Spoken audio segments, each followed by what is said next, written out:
Ya, pada malam hari ini kita akan membahas tentang parami yang ke-10, yaitu UPK.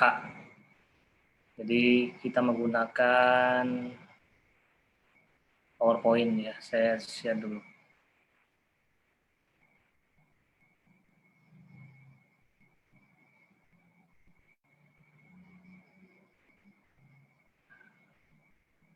Ya, minggu lalu kita sudah membahas tentang UPK parami, sekarang kita masuk, minggu lalu meta parami, sekarang kita masuk ke UPK parami. Nah, UPK ini ditaruh yang terakhir, karena ini yang paling sulit sebetulnya. Ya, UPK ini yang paling sulit. Nanti kita akan bahas.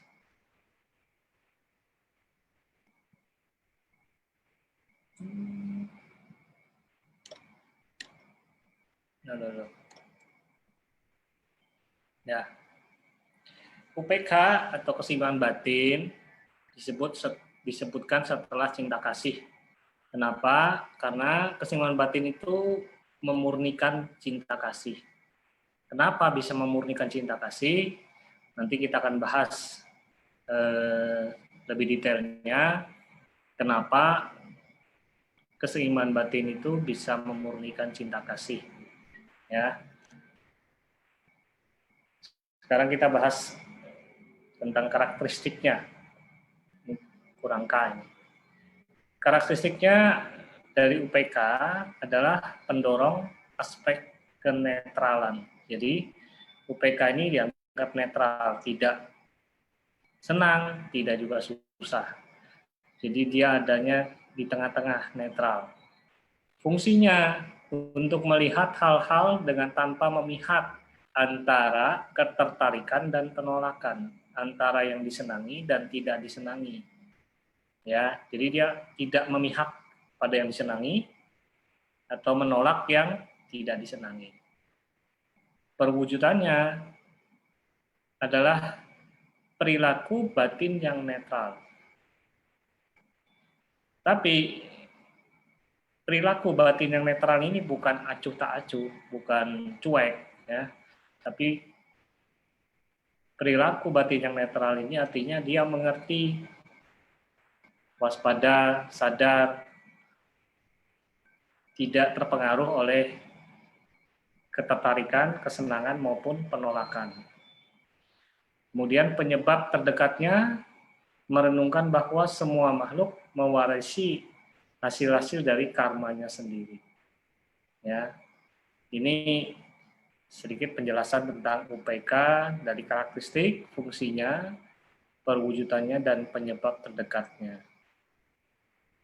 Nah, pelaksanaan tekad, pemenuhan dan penyempurnaan dari semua syarat pencerahan akan berhasil. Jadi dari 10 itu yang 9 sebelumnya yang sudah kita bahas, itu akan berhasil melalui keseimbangan batin. Jadi 9 tadi itu disempurnakan oleh si keseimbangan batin, UPK ini. 1. Dana tanpa UPK dalam proses melepas akan membuat perbedaan. Ya, perbedaan keliru terhadap dana-dana dan penerima-terimanya. Jadi intinya dia masih milih, oh ini yang saya senangi, oh ini yang tidak saya senangi. Sedangkan kalau seorang yang berdana, yang menjelaskan dana parami, itu sudah tidak ada pilih-pilih. Ya, apapun yang didanakan bisa didanakan, siapapun penerimanya tidak dipilih-pilih. Nah, ini didukung oleh si UPK ini. Dia tidak memilih-milih lagi. Yang kedua, sila tanpa UPK, ia tidak dapat memurnikan moralitasnya karena selalu berpikir mengenai hambatan-hambatan terhadap hidupnya dan kebutuhan-kebutuhan yang penting. Jadi, keseimbangan moralnya itu tidak bisa terjaga karena memikirkan tentang hidupnya, hambatan-hambatannya, kebutuhan-kebutuhannya, sehingga silanya itu tidak bisa murni. Namun dengan UPK batinnya tenang seimbang, sehingga dia bisa menjalankan sila dengan murni. Nekama tanpa UPK sulit mengatasi ketidakpuasan dan kesenangan. Nah, karena kan nekama ini meninggalkan duniawian, ya. Sedangkan lawannya itu adalah ketidakpuasan dan kesenangan. Jadi dengan adanya UPK, dia bisa mengatasi ketidakpuasan dan kesenangan. Panya tanpa UPK akan muncul keraguan dan kesombongan. Jadi dia tidak seimbang kebanyakan panyanya sehingga muncul kesombongan. Atau mungkin juga muncul keraguan-raguan. Sehingga UPK itu menyeimbangkan antara semuanya di panya ini. Kemudian wirya tanpa UPK, maka energi dapat menjalankan fungsinya, tidak dapat menjalankan fungsinya yang sesuai untuk berjuang. Jadi UPK ini tahu batas ukurannya menggunakan energi. Kalau kelebihan akan menjadi gelisah, kalau kurang akan menjadi malas. Nah, yang bisa menyeimbangkannya adalah UPK. Kanti tanpa UPK sulit mengembangkan sikap toleran. Nah, jadi sikap toleran ini, Kanti ini didukung oleh UPK karena dia bisa tenang seimbang dalam menghadapi semua hinaan, semua yang bisa membuat kemarahan muncul. Ya, sikap toleran ini didukung oleh UPK. Saca tanpa UPK sulit berkembang karena gejolak pasang surut dari kejadian-kejadian duniawi dengan suatu pikiran yang seimbang. Artinya saca itu kan kejujuran. Nah, kejujuran ini tapi dengan adanya keadaan duniawi, gejolak-gejolak yang ada membuat orang itu sulit untuk berpegang pada kejujuran. Nah, UPK itu bisa mendukung supaya saca ini bisa jalan dengan baik. Adithana tanpa UPK, tekadnya akan memenuhi praktik-praktik yang telah ia laksanakan akan tergoyahkan karena ia khawatir atas kesalahan-kesalahan yang dilakukan oleh makhluk lain. Ya, jadi terpengaruh oleh kekhawatiran. Namun kalau ada UPK, dia bisa tenang seimbang. Meta tanpa UPK, cinta kasihnya tidak bisa sempurna. Kenapa tidak bisa sempurna nanti akan dijelaskan. Nah, UPK itu tidak seperti timbangan ini. Timbangan ini baik buruk ya, harus seimbang. Nah, itu bukan begitu. Jadi ada orang berpikir, saya kan harus seimbang nih. Ada berbuat baik, ada juga berbuat buruk dong, biar seimbang. Nah, itu bukan UPK maksudnya, ya. UPK ini bukan antara yang baik dan yang buruk harus seimbang. Nah, itu saya pernah baca sebuah artikel di koran. Dia mengatakan ada orang berpikir bahwa keseimbangan itu adalah baiknya misalnya 10 ya buruknya juga 10 biar seimbang. Nah, ini salah. Ya, ini pandangan yang salah. Nah, UPK itu seperti apa? Nah, UPK itu seperti roda. Roda itu kan berputar. Berputar ya. Atha lokadama. Jadi ada 8 kondisi dunia. Suka, duka, untung, rugi, nama baik, nama buruk, dipuji, dicela. Nah, UPK posisinya di mana? UPK itu posisinya di asnya ya, roda itu. Kalau kita bisa lihat suatu roda kereta, kalau asnya itu di tengah, dia tidak ikut berputar. Jadi ketika suka di atas, dia tetap di tengah, tenang seimbang, duka dia tetap tenang seimbang, nama buruk tetap tenang seimbang, nama baik tetap tenang seimbang, dipuji, dicela tetap di tengah. Jadi tidak terpengaruh oleh roda yang berputar di atas itu. Nah, itulah yang namanya UPK. Dia ada di tengah-tengah. Nah, bagaimana dengan UPK Parami?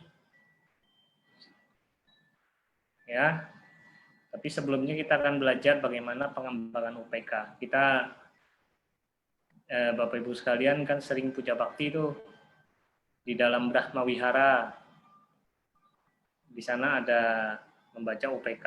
Nah, tapi di sini pengembangan UPK yang saya maksud ini ada hubungannya dengan pengembangan meta. Yang lalu kita sudah membahas tentang pengembangan meta. Pengembangan meta itu kan ada 528. Ya, kalau ada yang masih ingat 528. Ada 5 objek yang umum dan 5 objek yang khusus. 7 objek yang khusus, jadi totalnya 12. Ya. Nah, di situ ada 12. Jadi 5 itu sabe, sata, semoga semua makhluk. Sabe, pana, semoga semua yang bernafas. Semoga semua makhluk halus. Semoga semua orang, pugala itu orang.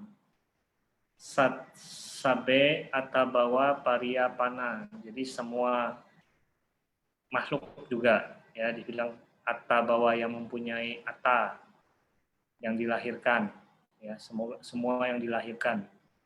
Nah, itu yang 5 yang umum. Kemudian yang khusus, Saba itio, semua wanita. Sabbe purisa, semua pria. Sabbe Arya, semua yang sudah menjadi Arya. Sabbe Anaria, semua yang belum menjadi Arya. Sabbe dewa, semua dewa. Sabbe manusia, semua manusia. Sabbe winipatika, semua makhluk yang ada di alam rendah. Ya. Nah, ini 12. Kemudian untuk mengembangkan UPK-nya bagaimana? Kama Saka. Jadi semuanya itu 12 itu adalah Kama Saka. Kama Saka artinya apa? Semuanya itu memiliki kama sebagai harta mereka sendiri.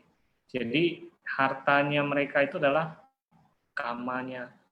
Jadi kita punya harta itu adalah timbunan karma kita sendiri. Kama Saka. Kalau kita sering baca kan UPK kan Kama Saka. Jadi memiliki karmanya sendiri. Karmanya itu sebagai harta. Saka itu adalah harta. Pusaka kalau kita pernah dengar ya. Nah, jadi kalau kita hitung tadi ada 12 objek. Kemudian ada 10 arah, atas, bawah, dan 8 mata angin. Jadi 10. Jadi kalau kita memancarkan UPK kepada 12 10 arah berarti ada 120 cara. Kemudian kalau ditambah dengan 12 yang tadi tidak menggunakan arah, maka menjadi 132 pemancaran UPK. Ya. Nah, sekarang kalau tadi cuma Kama Saka, padahal kita sering baca itu kan ada 5. Kama Saka, Kama sebagai harta. Kama Dayada, Dayada itu pewaris. Ya, kita memiliki warisan kita itu adalah Kama. Kama Yoni. Nah, Kama Yoni itu kita lahir dari karma kita, asal mula seseorang. Kama Bandhu. Kama itu sebagai kerabat, sebagai teman. Ya, teman kita itu ya kama kita sendiri. Kama Patisarana, kama sebagai pelindung. Nah, jadi semua makhluk, siapapun juga dari 12 tadi, itu pasti memiliki ini. Ya, kita semua memiliki kama sebagai harta, memiliki kama sebagai warisan, memiliki kama sebagai asal mula kita, yaitu lahiran, lahir dari karma kita. Kita punya karma sebagai teman, kerabat, karma sebagai pelindung. Kita semua memilikinya. Nah, kalau kita renungkan, berarti kita memancarkan kepada semua makhluk, ada 12 objek, 10 arah dengan 5 cara. Berarti 12 ini kalinya kelebihan 1. 12 kali 5 kali 10 sama dengan 600. Tambah 60 cara yang tidak menggunakan arah, ya 12 kali 5 cara tadi, berarti 660. Lebih banyak daripada meta. Ya, karena caranya ada 5. Jadi yang disebut dengan parami, UPK parami, yaitu mempunyai keseimbangan batin terhadap semua makhluk. Dengan merenungkan semua makhluk itu memiliki karmanya sendiri, mewarisi karmanya sendiri, lahir dari karmanya sendiri, berkerabat dengan karmanya sendiri, terlindung karmanya sebagai pelindung dari dirinya sendiri. Nah, jadi UPK parami itu adalah memandang semua makhluk itu memiliki karmanya sendiri. Jadi dia bisa tenang, seimbang. Nah, ada 3 jenis pribadi yang kita ketahui. Ini juga untuk meta yang disebut Feri Pugala. Pugala, jadi adalah musuh ya yang tidak disenangi. Majata Pugala, netral. Pia Pugala, teman. Jadi orang-orang ini, kita semua ini punya orang yang tidak disenangi. Musuh itu dianggap yang tidak kita senangi. Netral itu berarti ya orang yang sekedar tahu saja. Teman berarti orang yang kita cintai. Jadi ada 3 objek ya yang bisa kita pancarkan. Nah, pertanyaannya, jika meta diarahkan kepada feri atau kepada musuh, majata, kepada orang netral dan kepada teman, dia harus melakukannya secara sama tanpa diskriminasi, seperti ketika ia memancarkan kepada diri sendiri. Nah, ini yang sulit. Ya, apakah ini mudah dilakukan? Ketika memancarkan, semoga saya bahagia, semoga saya bebas dari derita. Apa namanya, kekuatan pancaran kepada diri sendiri ini porsinya harus sama kepada musuh, kepada yang netral maupun kepada yang dicinta. Mungkin kepada yang ya pemancaran meta kepada musuh itu sulit, ya jelas sulit. Makanya dikatakan kalau memancarkan meta jangan kepada orang yang tidak disenangi dulu, supaya tidak muncul kebencian. Ya, tapi nanti begitu metanya sudah kuat, boleh memancarkan kepada musuh. Cuman ini sulit untuk memancarkan meta kepada yang tidak disenangi. Kepada yang netral, mudah. Apalagi kepada yang disenangi, dicinta, itu sangat mudah kalau meta. Ya, jadi sulitnya 1, mudahnya 2. Bagaimana kalau UPK? Memancarkan UPK itu kepada musuh itu sulit. Semua makhluk memiliki karmanya sendiri. Kalau musuhnya lagi dapat musibah, senang dia. Kalau musuhnya lagi dapat berkah, wah dia gak senang. Nah, ini kan sulit. Nah, kalau sama yang netral, itu mudah. Kan nggak ada hubungan apa-apa. Ya netral aja. Dia senang, susah, biasa. Ini pun juga agak-agak susah. Walaupun netral, tapi juga bisa sulit. Tapi lebih mudah daripada yang Feri Pugala. Bagaimana dengan yang dicinta? Dengan yang dicinta juga sulit. Karena begitu yang dicinta ini mengalami kesulitan, penderitaan, bisakah kita tetap tenang, seimbang, dengan merenungkan, ya memang karmamu sudah. Nah, ini yang sulit. Makanya UPK itu dikatakan menyempurnakan meta, supaya metanya itu bisa sama rata. Supaya pancarannya itu tidak berat sebelah. Jadi hanya kepada yang disenangi saja dan yang netral, tapi yang tidak disenangi itu tidak bisa dipancarkan. Nah, namanya meta kan harus semuanya. Nah, itu dibantu oleh UPK supaya bisa tenang seimbang. Jadi sulitnya ini ada dua. Tadi cuma satu. Nah, jadi lebih sulit memancarkan UPK memang. Cuman dengan kita memancarkan UPK ini, maka meta itu lebih mudah. Ya. Nah, kemudian ada 10 jenis UPK yang ini di luar dari di luar dari 10 parami tadi ya, UPK parami. Ini ada 10 ini adalah yang UPK berbagai jenis. Jadi ada Calangga UPK. Calangga itu artinya 6 indria. Brahmawihara UPK, kita sudah tahu. Bojangga UPK, sudah tahu. Wiriya UPK, semangat. Ya, Sangkara UPK, bentukan-bentukan. Wedana UPK, perasaan. Wipasana, wipasana. Tata Majata artinya itu bentuk-bentuk batin yang ada di cetasika ya.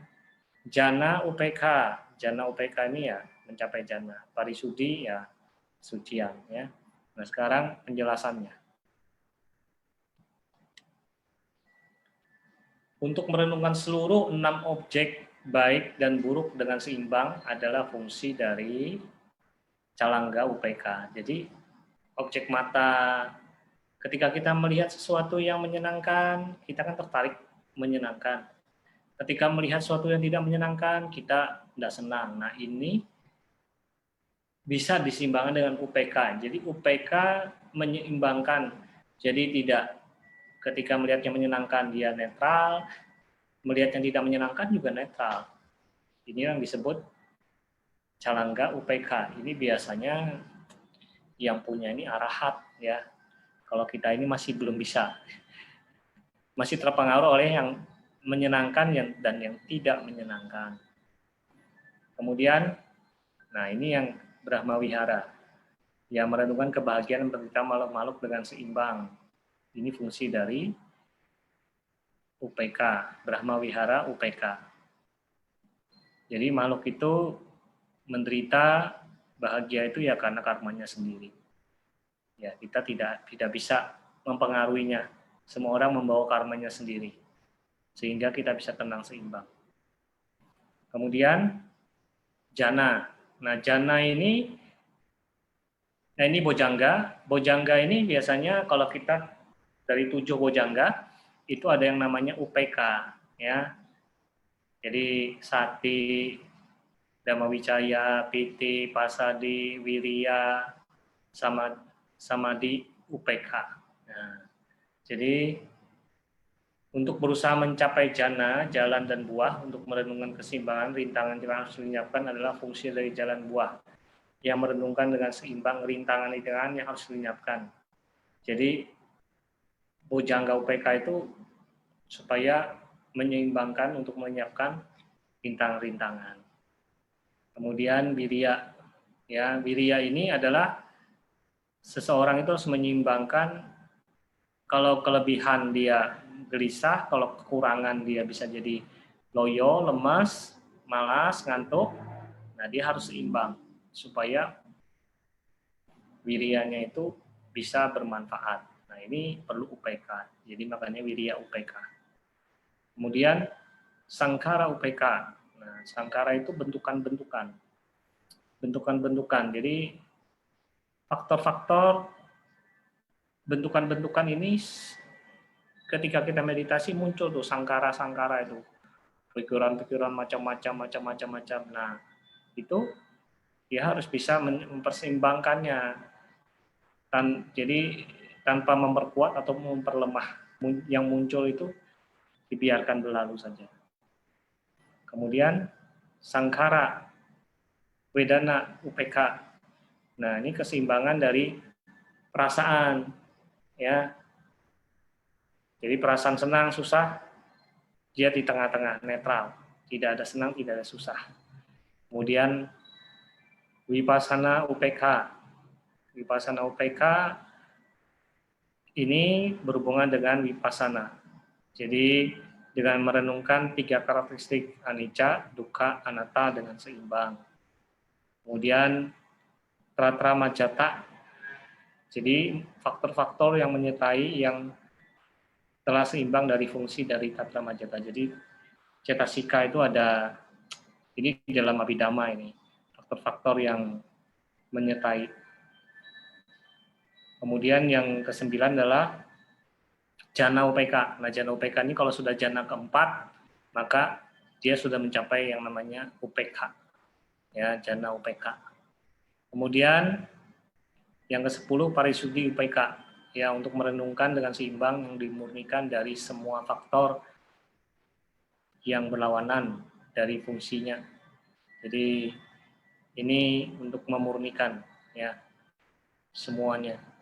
Nah, sekarang ada pertanyaan, apa perbedaannya Brahma Wihara yang ada UPK yang ada di Brahma Wihara dan Parami UPK? Jadi Parami UPK itu ketika seseorang itu bersikap sama kepada musuh dan teman. Itu adalah Parami UPK. Tapi kalau Brahma Wihara UPK bersikap sama terhadap kebahagiaan dan penderitaan makhluk-makhluk. Nah, dengan pikiran bahwa kedua kondisi ini adalah akibat dari perbuatan mereka sendiri. Jadi, kalau Parami UPK itu tidak pandang bulu, semuanya, musuh, teman, semua tidak ada, dianggap sama. Nah, tapi kalau Brahma Wihara itu lebih kepada semua makhluk itu mengalami kebahagiaan dan penderitaan karena karmanya sendiri. Nah, itu bedanya sih tipis ya. Hanya saja UPK di dalam parami ini memang sebetulnya yang namanya parami adalah perbuatan yang luhur yang tidak pilih-pilih dalam melakukan perbuatan. Jadi orang siapa saja dianggap sama. Nah, inilah sedikit penjelasan tentang parami UPK. Nah, jadi dikatakan padamnya kebencian dan cinta kasih adalah pemenuhan UPK. Jadi kalau cinta kasih itu kadang-kadang bisa menyenangkan, kemudian kebencian tidak menyenangkan, tapi kalau UPK itu tidak ada lagi benci dan cinta. Netral. Nah, ini yang sulit memang. Ini kondisi ini orang-orang yang sudah levelnya memang luar biasa nih. Maka dari itu seorang yang bisa mengembangkan UPK ini batinnya bisa tenang seimbang. Ya, kita semua mungkin berusaha mengembangkan UPK parami. Hanya saja kalau misalnya tidak mampu, coba saja mengembangkan UPK yang ada di Brahma Wihara. Itu saja kalau bisa. Wah. Ketika kita mengalami kesulitan, renungkan, ini lagi dapat karma buruk. Tapi ketika dapat karma baik juga harus renungkan, oh ini dapat karma baik. Jadi tidak terlalu senang, tidak terlalu susah. Ya demikian juga untuk kepada orang lain. Semua orang memiliki karmanya sendiri. Oh dia bisa sukses, dia punya karma sendiri. Dia gagal, dia punya karmanya sendiri. Nah, tapi ada sedikit penjelasan yang saya ingin tambahkan di sini. Umat Buddha, rata-rata dari kita, itu kurang salah dalam, kurang bijak di dalam memanfaatkan Brahma Wihara. Brahma Wihara itu ada 4, metta, karuna, mudita, upeka.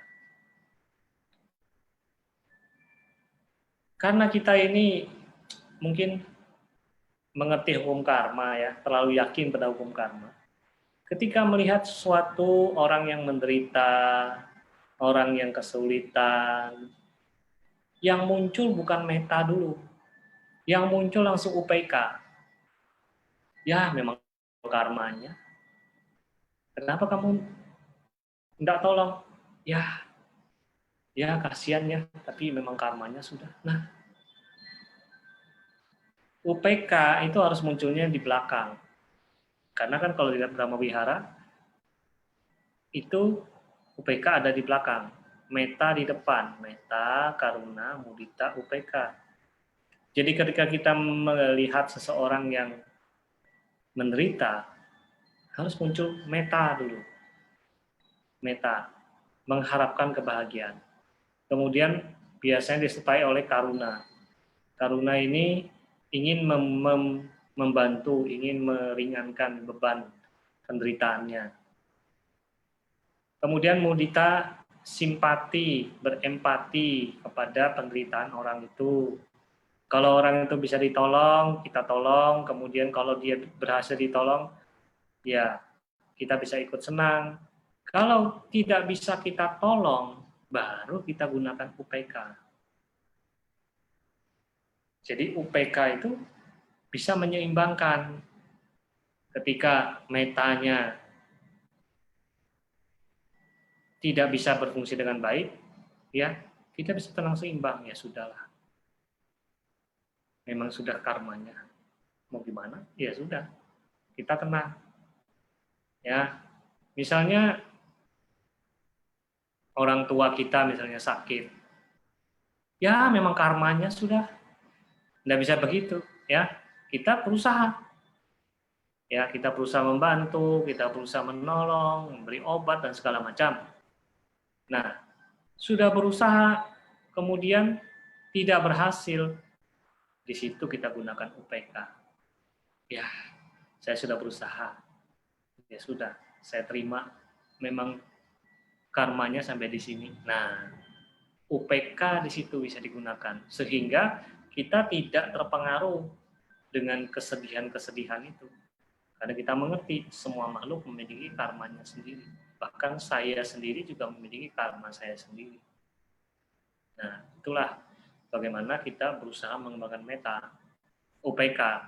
Jadi UPK itu setelah meta, ya. Jadi dalam parami juga setelah meta. Jadi ketika meta itu sudah mulai berkembang, nah didukung oleh si UPK ini. Sehingga meta ini kalau dia menjalankan meta tidak muncul kekecewaan. Karena sudah saya tolong, sudah saya begini kok, balasannya apa nih? Nah, tapi dengan pengertian menggunakan UPK itulah, maka dia bisa tenang seimbang. Ya, nah itu penjelasan dari saya. Akhirnya tamat juga penjelasan 10 parami, 10 minggu saya menjelaskan.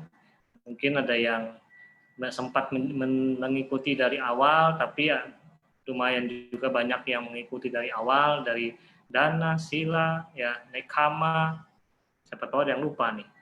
Jadi dana, sila, nekama, panya, wiriya, kanti, kemudian saca, aditana, meta, dan UPK. Ya, sekarang saya kembalikan kepada host.